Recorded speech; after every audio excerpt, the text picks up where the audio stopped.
Hello everyone, how are you all? Hope you all are doing very good. Today, students, we are going to start our 8th chapter of class 6, which is about the body and its movement.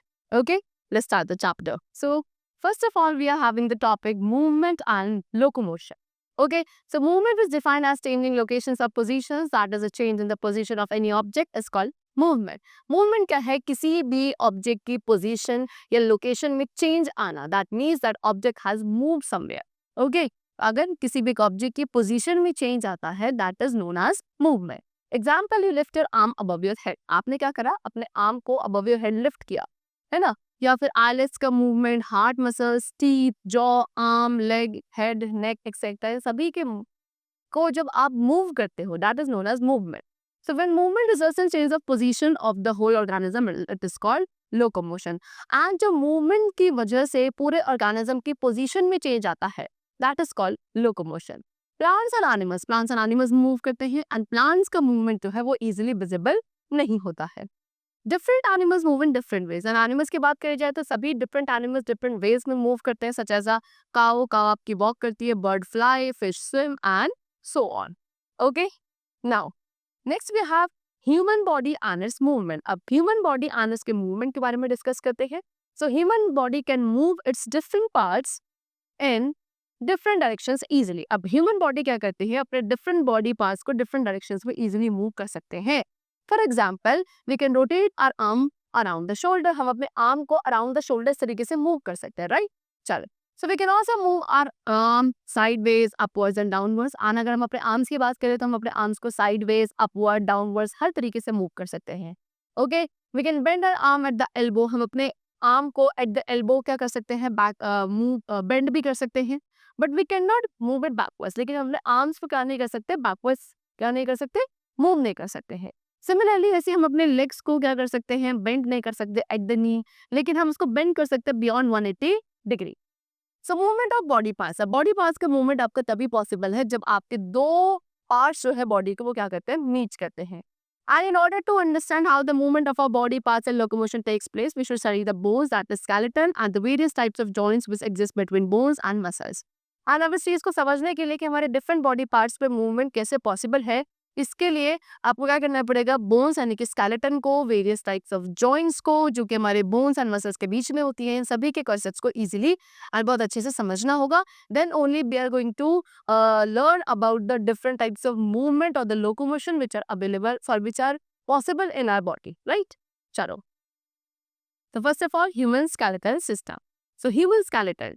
Okay, human skeleton, the internal skeleton that serves as a framework for the body. Human skeleton यानी कि जो हमारी body के अंदर होता है skeleton, वो क्या है? वो as a फ्रेमवर्क सर्व करता है हमारी बॉडी के लिए. एंड उस फ्रेमवर्क के अंदर बहुत सारी इंडिविजुअल बोन्स एंड कार्टिलेजेस होती हैं. ह्यूमन स्केलेटन आपको 206 बोन्स एंड कार्टिलेजेस का बना है. And while bones are hard, cartilages are soft and elastic. Bones तो आपकी क्या होती है? हार्ड होती है, लेकिन जो कार्टिलेजेस है वो काफी सॉफ्ट एंड इलास्टिक होती है. कार्टिलेज कहाँ होता है? बिटवीन जॉइंट, जॉइंट्स के बीच में कार्टिलेज होता है. एंड कुछ इलास्टिक ऑर्गन्स में भी होता है, like ear lobe. This is the earlobe, okay, and the nose. There is what? Cartilage. It helps to reduce friction between the joint. Cartilage क्या करता है? Joints के बीच जो friction होता है उसको reduce करने में help करता है. Human skeleton के अंदर skull, backbone, ribs, breastbone, bones in arms and legs, shoulder bones and hip bone. ठीक है, ये सभी किसके पार्ट है? Human skeleton के पार्ट है.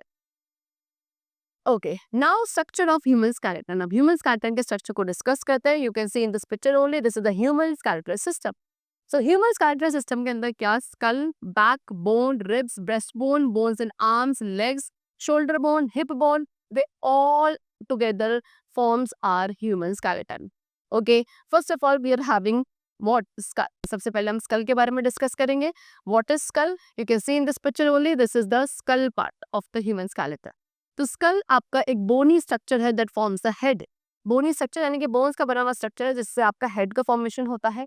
ये हमारे फेस के स्ट्रक्चर को सपोर्ट प्रोवाइड करता है, एक प्रोटेक्टिव कैविटी प्रोवाइड करता है फॉर द ब्रेन. स्कल आपके दो पार्ट से बना है, that is cranium and the facial bones. Okay, next is the upper part और क्रेनियम। सबसे पहले आपका स्कल का जो अपर पार्ट है जिसको आप क्रेनियम कहते हो उसके बारे में डिस्कस करेंगे। सो ये वाला जो पार्ट है हमारे स्कल का वो क्या एक कवर एंड प्रोटेक्शन प्रोवाइड करता है ब्रेन को। And the bones of the cranium are flat and not joint together. Cranium की जो भी आपकी बोन्स होती है वो कैसी होती है, फ्लैट होती है एंड आपस में जॉइंट होती है। Next we have facial bones. तो फेशियल बोन्स क्या है? Facial bones consist of the upper and lower jaw and a few other bones. Facial bones के अंदर अपर यानी कि ऊपर वाला एंड लोअर जॉ ये दोनों होते हैं एंड इसके अलावा और भी कुछ बोन्स होती हैं। Lower jaw is movable. Lower jaw क्या है? मूवेबल होता है यानी कि वो मूव कर सकता है and the movement of this jaw enables us to eat, talk and sing. एक ओनली ये लोअर जॉ वाले जॉइंट्स है जो कि मूवेबल होते हैं और इसकी मूवेबिलिटी की वजह से ही आप क्या कर सकते हो, ईट यानी कि आप कुछ खा पाते हो, बोल पाते हो, सिंग कर पाते हो because of the movability of the lower jaw. Okay. Next, what we have is backbone. Okay, so backbone में bones and cartilage form the skeleton of the human body. As I told you, human body का skeleton bones and cartilages का बना है, right? And ये हमें क्या करता है, हमारी body को shape and एक frame provide करता है, movement में help करता है, हमारे inner organs को protect करता है। तो skeleton के अंदर skull, backbone, ribs and breastbone, shoulder and hip bones, bones of hand and legs सभी included है। So backbone extends from the base of the skull to the hip. अब जो हमारी बैकबोन है, ओके, सो ये बैकबोन क्या होती है, ये एक्सटेंड करती है यानी कि क्या है, ये इलोंगेटेड है। कहाँ से? आपके बेस ऑफ द स्कल यानी कि स्कल के यहाँ के बेस से आपके हिप बोन तक क्या ये इलोंगेटेड होती है। इसके अंदर 33 स्मॉल रिंग लाइक बोन्स होती है, रिंग की तरह बोन्स होते हैं 33, जिनको आप क्या कहते हैं, वर्टिब्रे कहते हैं। एंड ये वर्टिब्रे एक दूसरे के साथ जॉइंट होते हैं एंड एक हॉलो यानी कि अंदर से खोखली बोनी ट्यूब लाइक स्ट्रक्चर को फॉर्म करते हैं। The spinal cord passes through this structure and अब क्योंकि अंदर से खोखली है, हॉलो है, तो इसके अंदर से क्या पास करता है, आपका स्पाइनल कॉर्ड। एंड इस तरीके से जो ये बैकबोन है ये हमारे स्पाइनल कॉर्ड को प्रोटेक्ट करती है and this joint allow the slight movement in the vertebrae and इसी जॉइंट की वजह से आपके वर्टिब्रे में थोड़ा बहुत मूवमेंट अलाउड होता है। Now they have discuss some functions of the skeletal system also. कुछ फंक्शंस भी यहाँ पे स्केलेटल सिस्टम के गिवन है। यानी कि स्केलेटल सिस्टम क्या करता है, फर्स्ट ऑफ ऑल ये हमारे बॉडी के फ्रेमवर्क को बनाता है। Second, skeletal system protects and keep the delicate organs of the body in their proper position. For example, brain is protected by the skull and the backbone protects the spinal cord. Okay, skeletal system क्या करता है, हमारी body को protect करता है and जितने भी हमारी बॉडी के डेलिकेट ऑर्गन्स हैं उनको अपनी प्रॉपर पोजीशन में रखता है। फॉर एग्जांपल, जो अभी अब से हमने डिस्कस किया, हमारे स्कल वाले पार्ट में ब्रेन प्रोटेक्टेड रहता है। इस तरीके से हमारी बैकबोन हमारी स्पाइनल कॉर्ड को प्रोटेक्ट करती है, राइट। देन स्केलेटल सिस्टम क्या प्रोवाइड करता है, हमारी बॉडी को सपोर्ट एंड एक शेप प्रोवाइड करता है। The long bones of the body, हमारी बॉडी की जो लॉन्ग बोन्स है उनमें बोन मैरो होता है जिसमें रेड ब्लड सेल यानी कि आरबीसीज डेवलप होते हैं। With the help of muscles, it helps in the movement of the various parts of our body and muscles की हेल्प से ही बोन्स या जो हमारा स्केलेटल सिस्टम है वो हमारी बॉडी में वेरियस पार्ट के मूवमेंट भी अलाउ करता है। Now we come to the next part of our skeletal system, that is rib cage और chest bone। अब rib cage और chest bone भी हमारे skeletal system का part है जिसको हम डिस्कस करेंगे। So rib cage is a part of skeleton of humans and some animals. It is made up of curved bones called ribs. Okay, so rib cage भी हमारे क्या ह्यूमन बींग्स एंड कुछ animals के skeletal system का part है। ये किसका बना होता है, कर्व्ड बोन्स। इस तरीके से कर्व्ड बोन होती है जिससे हमारा रिब केज फॉर्म होता है एंड हर एक कर्व्ड बोन क्या कहलाती है, रिब कहलाती है। रिब केज कहाँ होता है, हमारी चेस्ट एरिया में प्रेजेंट होता है जो कि हमारे इंटरनल ऑर्गन्स को फ्रॉम द डैमेज प्रोटेक्ट करता है। मोस्ट ह्यूमन, ज्यादातर ह्यूमंस के पास 12 पेयर्स होते हैं रिब बोन्स के, with one from each pair on each side of the chest. Okay, some people में have 11 or 13 pairs of rib bones. कुछ लोगों में 11 या 13 पेयर ऑफ रिब बोन्स भी होते हैं।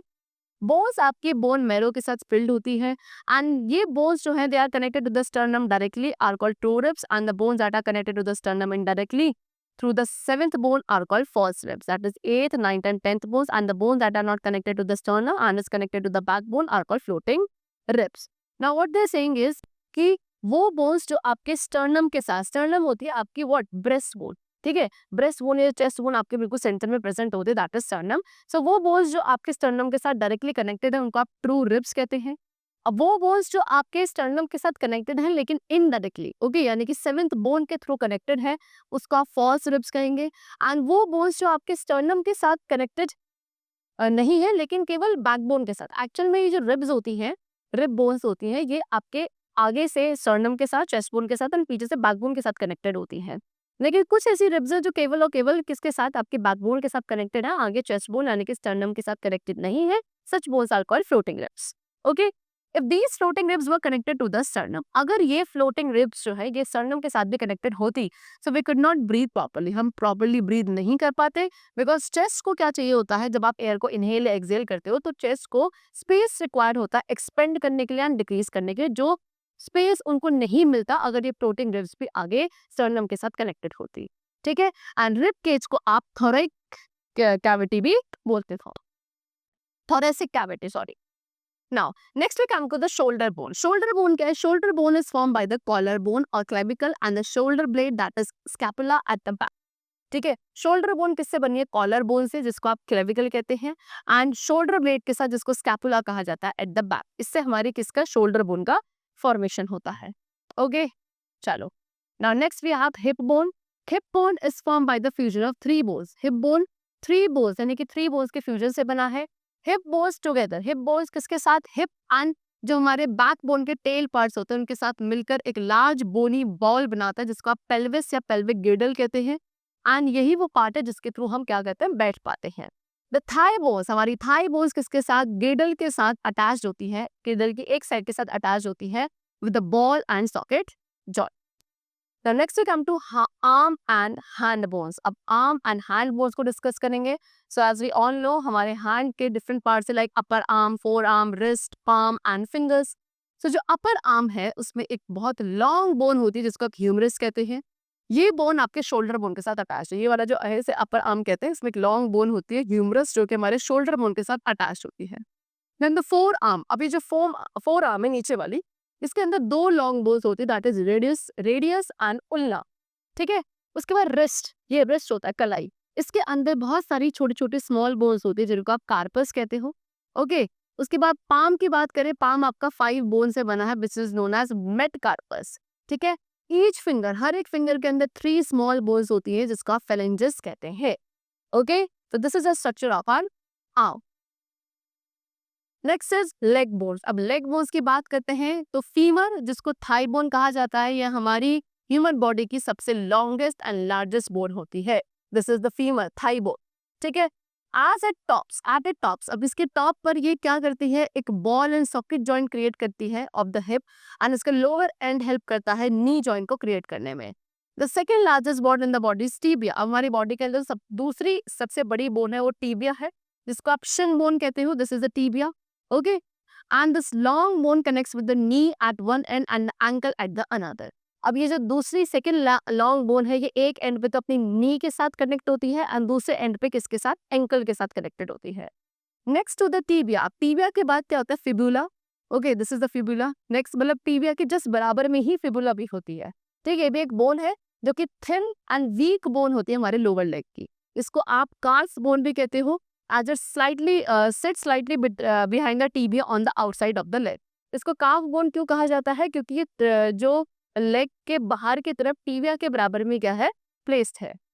Fibula is connected via ligaments to the two ends of the tibia. Fibula किसके through connected है? लिगामेंट्स के थ्रू कनेक्टेड होती है टीबिया के दोनों एंड्स के साथ, ठीक है। द पटेला, पटेला क्या है? पटेला को आप नी कैप भी कहते हो, जो कि हमारे नी के बिल्कुल सेंटर में होता है। ये नी के एक्सटेंशन को एड करता है एंड जॉइंट को प्रोटेक्ट करता है। जैसे ही आपकी नी बेंड होती है, पटेला थोड़ा सा अपने ग्रूव से स्लाइड हो जाता है at the femur, in the femur. Now below the tibia and fibula, tibia and fibula के नीचे 7 बोन्स होती है जिसको आप टार्जल्स कहते हो। ये आपके एंकल एंड फुट के अपर पोर्शन को फॉर्म करती है।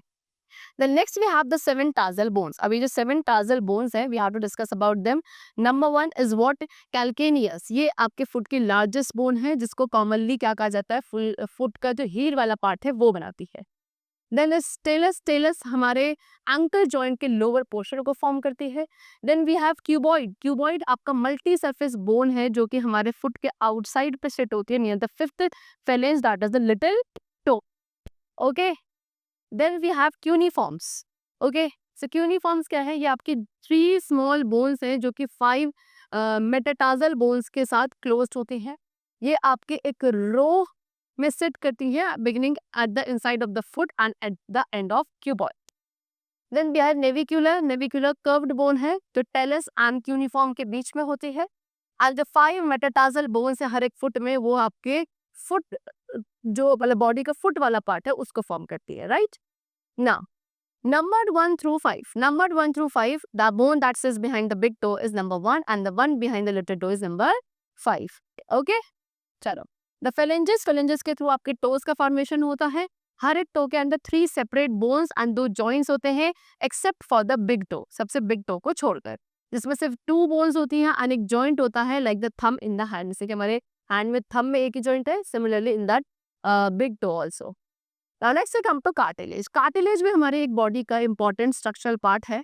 ओके, ये फॉर्म टिश्यू है लेकिन सॉफ्ट है एंड ज्यादा फ्लेक्सिबल है as compare to bone. Okay, cartilage एक कनेक्टिव टिश्यू है जो कि हमारी बॉडी के डिफरेंट एरियाज में प्रेजेंट है including joints also that is between bones. Example elbow, knee, ankle etcetera. Cartilage specialise cells का बना है जिसको क्या कहा जाता है? कॉन्ड्रोसाइट्स कहा जाता है. ओके, एंड यही कॉन्ड्रोसाइट्स है जो कि काफी large amount of extra cellular यानी कि काफी ज्यादा एक्स्ट्रा सेलुलर मैट्रिक्स को प्रोड्यूस करते हैं जो कि आपके collagen fibres, proteoglycan and elastin fibres का बना होता है. इनमें कोई भी ब्लड वेसल्स प्रेजेंट नहीं होती है कार्टिलेजेस में, सो दैट जो कॉन्ड्रोसाइट्स को क्या किया जा सके? न्यूट्रल सप्लाई किया जा सके. Okay, now next is joints of the body. अब बॉडी के जॉइंट्स के बारे में डिस्कस करते हैं. Movement of the body part is possible only where 2 parts of a body meet. ठीक है, अब हमारे बॉडी पार्ट में जो मूवमेंट अलाउ होते हैं वो तभी अलाउड है या वही पॉसिबल है जहाँ पे हमारे 2 पार्ट्स जो हैं बॉडी के वो मीट करेंगे. ठीक है, ये सभी मूवमेंट्स किसकी वजह से होते हैं? जॉइंट्स एंड मसल्स की वजह से होते हैं. जब 2 या 2 से ज्यादा बोन्स ज्वाइन होती हैं जहाँ पे उसको जॉइंट कहा जाता है एंड जॉइंट्स में बोन्स को एक साथ ही होल्ड किया जाता है together by the ligaments. Okay, now there are different types of joints in human body. Human body के अंदर डिफरेंट टाइप्स ऑफ जॉइंट्स होते हैं. नंबर 1, इमूवेबल और फिक्स्ड जॉइंट. सबसे पहले इमूवेबल और फिक्स्ड जॉइंट को डिस्कस करते हैं. So the joints in which no movement of bones is possible are called fixed joints. अब ऐसे जॉइंट्स जिसमें किसी भी तरीके का मूवमेंट जो है बॉडी में वो पॉसिबल नहीं हो पाता है उनको आप इमूवेबल या फिक्स्ड जॉइंट्स कहते हो. जैसे कि स्कल में जो जॉइंट होते हैं एंड जो अपर जॉ है वो सारे फिक्स जॉइंट हैं. अपर जॉ को आप क्या करते हो? जॉइन करते हो to the rest of the head through a fix joint only. लेकिन लोअर जॉ में आपके क्या फिक्स जॉइंट नहीं होते, they are movable joints. Okay, पूरा स्कल एंड जो अपर जॉ है इसमें आपके फिक्स जॉइंट्स है, they can not move. Next we come to movable joints. So the location of 4 major movable joint in the body is shown on the right. अब नाम से suggest किया जा सकता है मूवेबल जॉइंट्स यानी कि ये क्या मूवमेंट अलाउ करते हैं. एंड हमारी बॉडी में 4 मेजर मूवेबल जॉइंट्स है जिनकी लोकेशन जो है हमारी बॉडी में डिफरेंट प्लेसेस पे है and they have been discuss with us. First of all we have ball and socket joint. So एक ऐसा जॉइंट जहाँ पे एक बोन का राउंडेड एड होता है एंड उसको फिट किया जाता है दूसरे बोन के सॉकेट कैविटी के अंदर, उसको बॉल एंड सॉकेट जॉइंट कहा जाता है.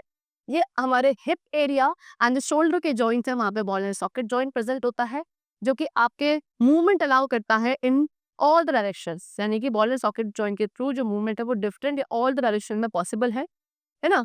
And this can be attributed to its rounded shape. यानी किसकी वजह से? उसकी राउंडेड शेप होने की वजह से ये डिफरेंट डायरेक्शंस में मूवमेंट अलाउ होता है. ये जो राउंड एट है ये हमारे दूसरे बोन की कैविटी के अंदर फिट होता है जिसकी वजह से मूवमेंट अलाउ किया जाता है. Next movable joint which we have is pivotal joint. So इस जॉइंट में एक सिलिंड्रिकल बोन होती है जो कि एक रिंग में क्या करती है? रोटेट करती है. ये जॉइंट क्या करता है? आपके हेड एंड नेक रीजन को एक साथ ही होल्ड करता है. पाइवोटल जॉइंट अलाउ करता है हेड को क्या? सो दैट वो अपने हेड को फॉरवर्ड या बैकवर्ड बेंड कर पाते because of pivotal joint which is present over here. Okay, या आपके हेड का जो लेफ्ट, राइट, फॉरवर्ड, बैकवर्ड ये सारे मूवमेंट जो अलाउ होते हैं that is because of pivotal joint only. Now next we come to hind joint. Hind joint क्या है? This joint is like a hind in the door. It is common class of synovial joint. ठीक है, जैसे कि एक door में हाइंड्स होते हैं इस तरीके से हमारा हाइंड जॉइंट होता है. ये साइनोवियल जॉइंट का ही एक क्लास है which we are going to discuss. ठीक है, तो हाइंड जॉइंट्स को क्या किया जाता है? लुब्रिकेट किया जाता है विद साइनोवियल फ्लूइड्स जिसकी वजह से पेन फ्री मूवमेंट अलाउ होता है. ये जॉइंट्स यूजुअली हमारे एल्बो, एंकल, नी, नकल्स में प्रेजेंट होते हैं जो कि बैक एंड फोर्थ, आगे पीछे बैक एंड फोर्थ मूवमेंट को अलाउ करते हैं.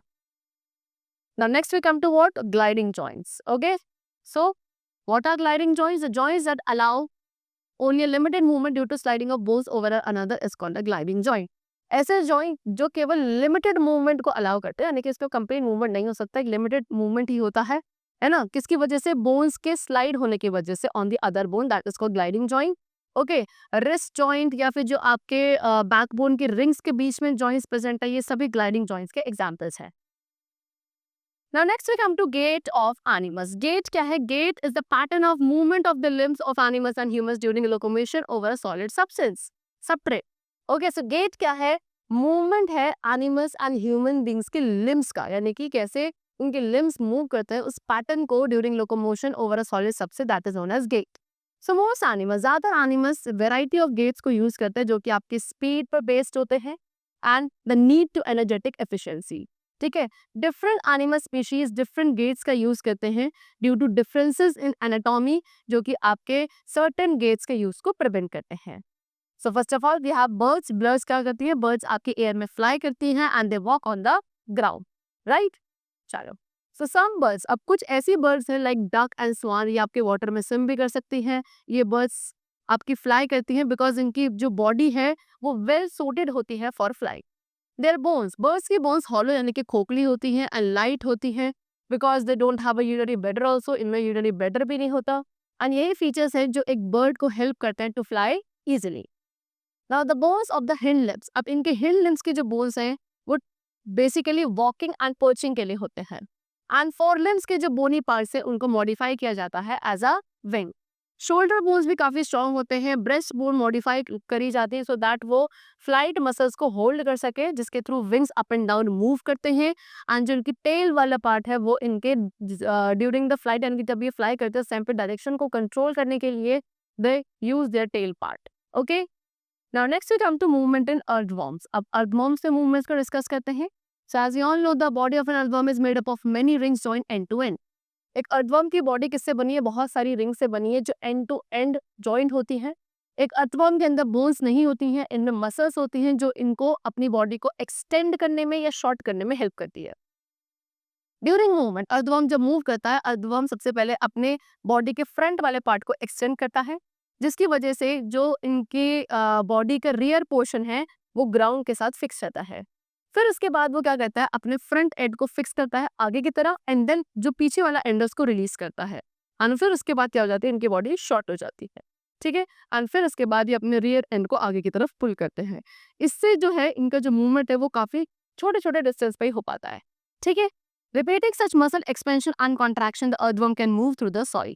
एंड इसी तरीके के एक्सपेंशन एंड कॉन्ट्रैक्शन को रिपीट करते करते अर्थवर्म क्या कर सकते हैं? अपनी बॉडी को सॉइल के अराउंड या सॉइल के थ्रू मूव करने में हेल्पफुल होते हैं. द बॉडी सीक्रेट्स, अर्थवर्म की बॉडी में एक स्लाइमी सब्सटेंस सीक्रेट करता है जो उनके मूवमेंट में हेल्प करता है.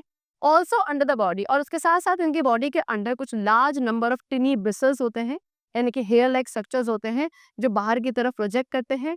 ब्रिसल्स जो है मसल्स के साथ कनेक्टेड है एंड हेल्प करते हैं सो दैट इनको क्या एक अच्छी ग्रिप मिल सके on the ground. The earthworm actually eat it's way through the soil. अब अर्थवर्म क्या करते हैं? एक्चुअली जब ये क्या करते हैं अपने वे यानी कि रास्ते में चलते हैं, ये कुछ ना कुछ खाते चलते हैं एंड इनकी बॉडी जो है इस मटेरियल के अनडाइजेस्टेड पार्ट को क्या करती है? थ्रो करती हुई चलती है जो ये रास्ते में खाते हैं. एंड यही एक्टिविटी है अर्थवर्म की जो क्या करती है? सॉइल को यूजफुल बनाती है फॉर द प्लांट. ठीक है, ना मूवमेंट इन कॉकरोचेस. अब कॉकरोचेस में कैसे मूवमेंट होते हैं? सो कॉकरोचेस आपके वॉक करते हैं, क्लाइम करते हैं and they can also fly in the air, right, क्योंकि इनके पास 3 पेयर्स ऑफ लेग्स होते हैं जो इन्हें वॉकिंग में हेल्प करते हैं. इनकी बॉडी क्या एक हार्ड आउटर स्केलेटन से कवर्ड होती है एंड इनका जो आउटर स्केलेटन है वो डिफरेंट यूनिट्स का बना है जिनको आपस में ज्वाइन किया जाता है and it allows the movement also. So basically cockroaches के पास 2 पेयर ऑफ विंग्स होते हैं जो उनके ब्रेस्ट के साथ अटैच्ड है. कॉकरोचेस में डिस्टिंक्ट मसल्स होते हैं जो कि इन डिस्टिंक्ट मसल्स है, कुछ ऐसे मसल्स है जो नियर द लेग्स होते हैं, वो इनके लेग्स को मूव करने में हेल्प करते हैं फॉर द वॉकिंग. एंड जो ब्रेस्ट मसल्स है वो इनके विंग्स को मूव करते हैं जब कॉकरोच फ्लाई करते हैं. एक कॉकरोच डिफरेंट टेरेस में मूव कर सकता है like sand, wired meshes, because क्योंकि इनके लेग्स में स्पाइंस प्रेजेंट होते हैं जिसकी वजह से ये हर एक सरफेस पे इजिली मूव कर सकते हैं. Next we have movement in fish. Fishes में किस तरीके से मूवमेंट अलाउ होता है? तो fish swim by flexing their bodies and tail back and forth. Fishes क्या करते हैं? फिशेस अपनी बॉडी को फ्लेक्स करते हैं, अपनी टेल को बैक एंड फोर्थ मूव करके स्विम कर पाते हैं. फिशेस क्या करती हैं? अपनी मसल्स को जिनकी बॉडी के एक साइड पे होती है उनको स्ट्रेच यानी कि एक्सपेंड करती है, जबकि इनकी दूसरी साइड की जो मसल्स है वो उस कंडीशन पे रिलैक्स कर रही होती है. एंड यही मोशन होता है जो इनकी बॉडी को थ्रू द वाटर आगे की तरफ मूव करने में हेल्प करता है. फिशेस अपने बैक फिन का यूज करती है जिसको आप कॉर्डल फिन कहते हैं. सो दैट ये क्या कर सके, अपनी बॉडी को पुश कर सके when they are moving through the water. Next we have movement in snakes. Snakes में मूवमेंट कैसे अलाउ किया जाता है, let's discuss it. So snakes have a long backbone. Snake के पास क्या होता है, स्नेक के पास एक बहुत लंबी सी बैकबोन होती है एंड बहुत सारी थिन मसल्स प्रेजेंट होती हैं। ये मसल्स एक दूसरे के साथ कनेक्टेड होती है even though they are far from away. Okay, भले ही एक दूसरे से काफी डिस्टेंस पे, तब भी एक दूसरे के साथ कनेक्टेड होती है। एंड ये मसल्स जो है किसके साथ साथ, बैकबोन के साथ भी इंटरकनेक्ट होती है, रिब्स एंड स्किन के साथ भी इंटरकनेक्टेड होती है। And it is this interconnected muscle that helps them slider. And यही इंटरकनेक्टेड मसल्स है जो इनको हेल्प करता है स्लाइड करने में भी। ठीक है, स्नेक आपके एस शेप लूप्स में मूव करता है, यानी कि एक जिग जैग मैनर में मूव करते हैं। Each loop of the snake, snake का हर एक लूप जो है वो उसे क्या, एक फॉरवर्ड पुश प्रोवाइड करता है। Okay, by pressing against the ground. Since इस लॉन्ग बॉडी, क्योंकि इनकी बॉडी काफी लॉन्ग होती है जो काफी सारे लूप्स प्रोड्यूस करती है, एंड हर एक लूप जो है क्या करता है, इनकी बॉडी को पुश करता है एंड स्नेक फॉरवर्ड यानी कि आगे की तरफ मूव कर पाते हैं very fast but not in a straight line. Okay, snake have difficulty moving on very smooth surface. Snake अगर बहुत ज्यादा स्मूथ सरफेस पे मूव कर रहे हैं तो उनको काफी डिफिकल्टी होती है, लेकिन ये ग्रास, सैंड एंड वाटर पे इजिली मूव कर सकते हैं। इवन ये ट्रीज पे भी क्लाइंब कर सकते हैं, दो they do not have arms और legs. Okay? Chalo. So the chapter is completed. I hope you all must have understood the different methods or the different structures which all the living organisms have for their movement, for their locomotion. Okay? That's all for today. I hope it was very clear to you. Let's meet very soon in the next class. And then take care and thanks to everyone.